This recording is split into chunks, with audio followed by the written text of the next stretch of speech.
전에 그런 얘기를 들은 적이 있어요. 미국은 영웅을 되게 히어로. 히어로를 되게 좋아한대요. 음.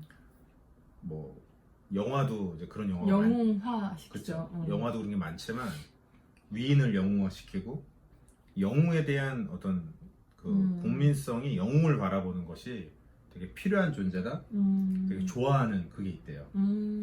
옛날부터 그런 어떤 위기 상황마다 어떤 영웅이 나타나고 이제 그 영웅으로 인해서 뭔가가 좋아지고 그래서 어떤 뭐 돈을 많이 벌고 이제 사회에 대해 기여를 많이 하고 이런 사람들을 어떤 일반적 칭찬이 아니라 되게 영웅화시키는 영웅시하는 그런 게 있대요. 한국은 그 부분이 완전히 다르게 영웅을 절대로 용인하지 않는 그런 나라래요. 영웅을 싫어한대요. 질투?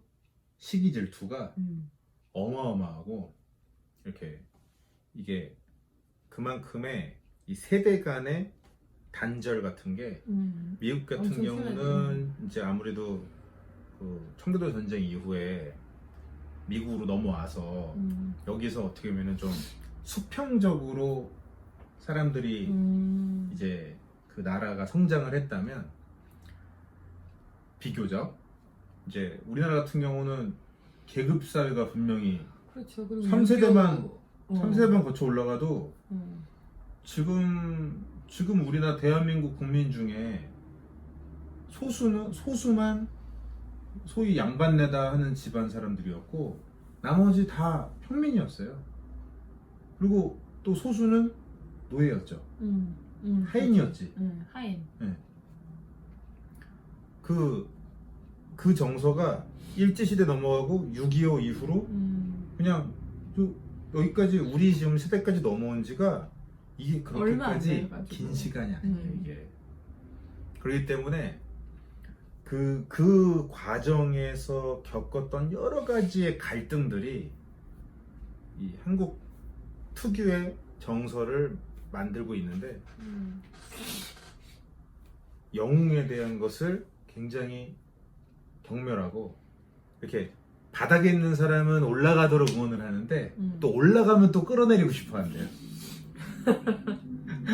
되게 되게 희한하다고 이제 얘기를 하더라고요. 이제 인류학자들이.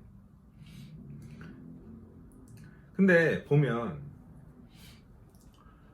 이 맹신하는 문화는 또 굉장히 심한 것 같아요. 그러니까 세뇌도 되게 잘 당하고 뭔가를 이렇게 쉽게 안 믿다가도 막상 믿는다 그러면 너무 또 추종하는. 제가 봤을 때는 어떤 면에서는 되게 자기가 공부하기 싫어서 게으른 것 같기도 하고 뭔가 어딘가 하나는 기대고 싶어 대신 공부해주고 그거에 대해서 이야기하는 거에 대한 맹신, 의사들에 대한 맹신, 뭐 종교적인 거라든지 뭔가 박사들의 이야기들 뭐 이제 이런 뭔가 이렇게 의지하고 싶어하는 거는 인간의 본능이잖아요. 네. 근데 그런 것이 이제 우리나라에서는 또 과거에 불교, 유교, 또 그런 토속 신앙이 있었죠. 네네. 굉장히 사람들이 신뢰했었지. 그런 이제 점 보는 거, 또 사주, 그리고 역술학, 그리고 이제 무당 찾는 거 이런 것들이 토속 신앙에 굉장히 또 뿌리 박혀 있었고 그런 상태에서 또 여러 가지 그런 뭐 종교들이 또 들어와서 이 한국의 어떤 이 종교의 역사 같은 거를 봐도 굉장히 맹신적이래요. 광신도적이라는 거지 되게. 이 정치적인 파벌 싸움이라는 걸 봐도 그렇고 뭔가 건강한 토론, 건강한 논쟁이 벌어지기보다는 그냥 헤이터라고 하죠. 그냥 싫어하는 거야. 그냥 내 기준에 아니면 그냥 공격하고 싫어하는 거죠. 또 내 편이다 싶으면은 너무 또 그냥 과하게 보호를 하는 거죠. 뭐 다른 나라라고 해서 그게 없다고 볼 수는 없죠. 분명히 있죠. 극우와 극좌가 있어요.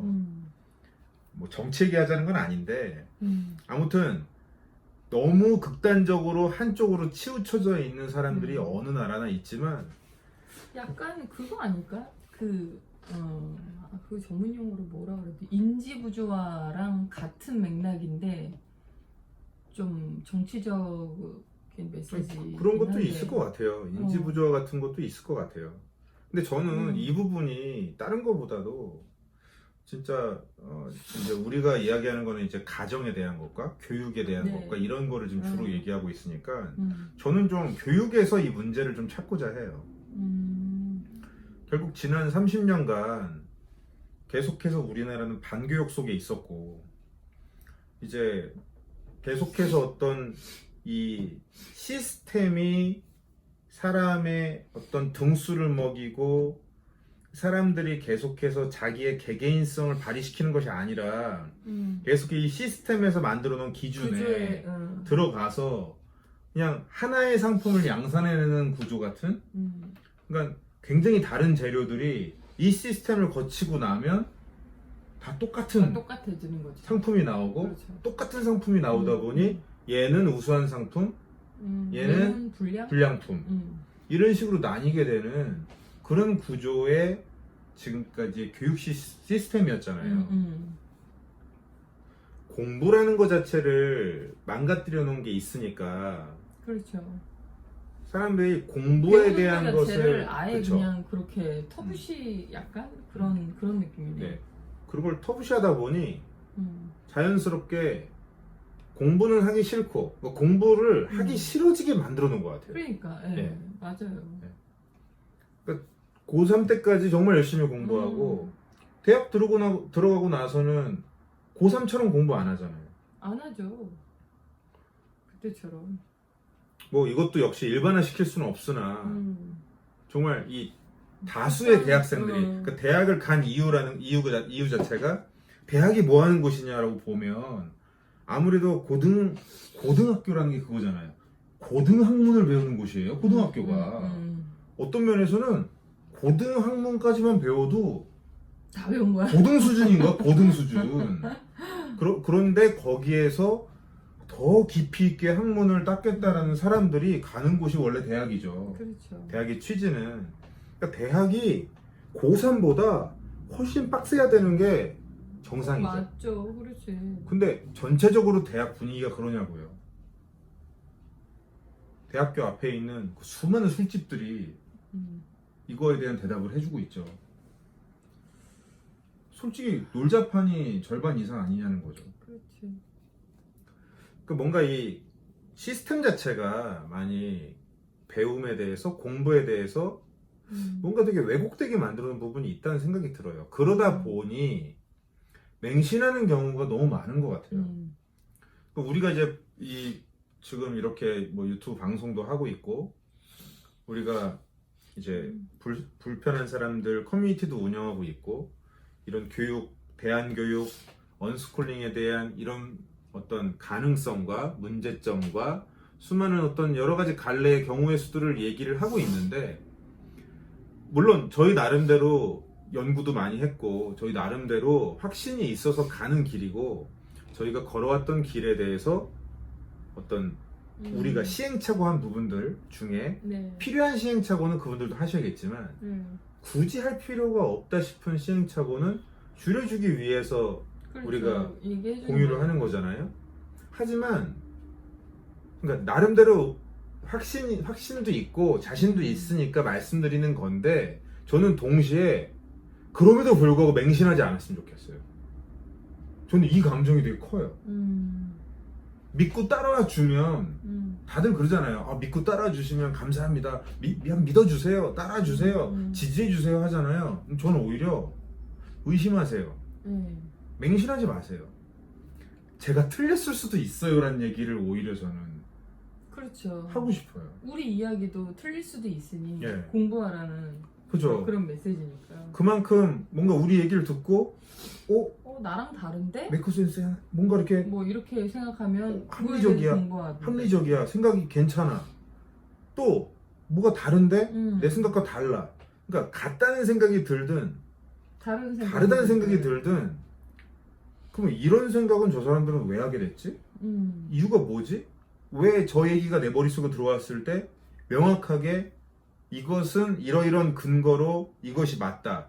이것은 이러이런 근거로 이것은 틀리다라는 것이 내 머릿속에서 확연하게 안 떠오르지 싶으면 정말 더 깊이 파고 들어야 된다는 거죠. 물론 그럴 수 있어요. 이전부터 계속해서 자료 수집을 하고 연구를 하던 중에 우리 이야기가 어떤 트리거가 돼서 도화선에 딱 불이 붙듯이 우리가 불만 붙인 거지. 그래서 아 저거였어 저거 전부터 생각한 게 저거였어 하는 분들 있을 수 있어요. 그런 분들이 많을 거라 생각해요. 특히 우리 커뮤니티에는. 하지만 저는 그런 분들 역시도 한 번 더, 두 번, 세 번 점검을 하시고 정말 저희가 하는 이야기들이 정말 저희의 개인적인 영역에서만 통용되는 이야기인지 정말 다른 가정에도 적용될 수 있는 이야기인지 저희가 사기꾼은 아닌지 부부 사기단은 아닌지 뭔가 의심을 하셔야 된다는 거죠. 맹신하시면 안 된다는 거예요. 모든 면에서. 예전에 학생단체 운영할 때도 그렇고 보면은 진짜 그냥 이렇게 둘로 갈렸던 것 같아요. 뭐야 쟤는 뭐 이렇게 뭐 떠드는데 뭔 소리인지 모르겠어. 난 제 마음에 안 들어. 이러고 그냥 강연을 듣고 떠나버리는 사람과 뭐 내가 드디어 찾던 멘토를 만났다 그러면서 맹신하던 사람들 둘로 나뉘었던 것 같아요. 그러다 보니까 저는 그때 항상 좀 외롭기도 하고 그 상황이 불편했던 게 토론이 이루어지지가 않는 거예요. 그냥 맹신만 하니까. 떠나거나 맹신하거나 둘 중 하나니까. 그냥 싫다고 하거나 맹신하거나 그냥 둘 중 하나니까 싫다고 하는 사람하고는 왜 싫은가요? 뭐가 문제라고 생각하나요? 이런 거 갖고 토론을 해야 되고 또 어느 정도 신뢰한다고 하는 사람들도 역시 그 사람들이 이런 것들은 신뢰하지만 이런 것들은 이렇지 않나요? 저렇지 않나요? 라는 얘기를 나누고 싶은데 그런 경우가 너무 없이 그냥 어떤 종료가 돼버린 거죠. 상황이 내 편 네 편으로 네 편 내 편으로 종료가 돼버리는 거죠. 전 그게 너무 답답했어요. 물론 간혹 가다가 몇몇의 사람들이 질문을 던지죠. 근데 이런 질문을 던지는 사람들 중에 또 대부분은 그냥 싸우자는 사람이었어요. 그냥 뭔가 이렇게 뭔가의 더 깊은 뭔가 뜻을 뭔가 알물 배움을 쫓아서 찾아나고자 하는 그런 마음에서 얘기하는 사람이 아니라 그냥 무작정 공격하는 사람이에요. 그냥 그런 사람들한테 막 이제 정말 끝까지 이걸 조곤조곤히 다 이제 대답을 해가지고 하다 보면 뭔가 이렇게 저는 그거죠. 얘기하면서 점점 나의 어떤 진정성 어린 나의 어떤 깊이 있는 내 속마음과 그런 것들을 얘기하면서 해명을 하는 거죠. 설명을 하는 거죠. 그러다 보면 이야기가 어느 순간 더 깊이 있게 토론으로 가는 게 아니라 자세에 대한 이야기로 넘어가요. 태도? 네, 태도에 대한 얘기로. 그러면서 이런 식으로 공격을 했을 때 이런 태도로 나오는 사람은 처음 봤다. 되게 자세가 좋으시네요. 그러면서 그냥 그 칭찬해주고 가. 사라져. 또는 맹신주의자로 바뀌어. 환장하겠는 거야 이게. 그 사람들도 잘 모르니까 그런 얘기를 하는 거지.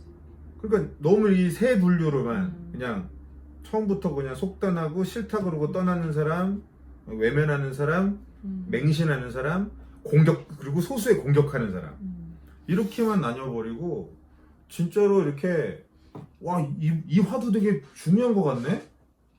나는 이렇게도 생각하지만 그 얘기에 동의도 하지만 난 이런 것 같아 저런 것 같아 근데 얘기를 듣다 보니 내 생각이 틀렸을 수도 있다는 생각도 드네?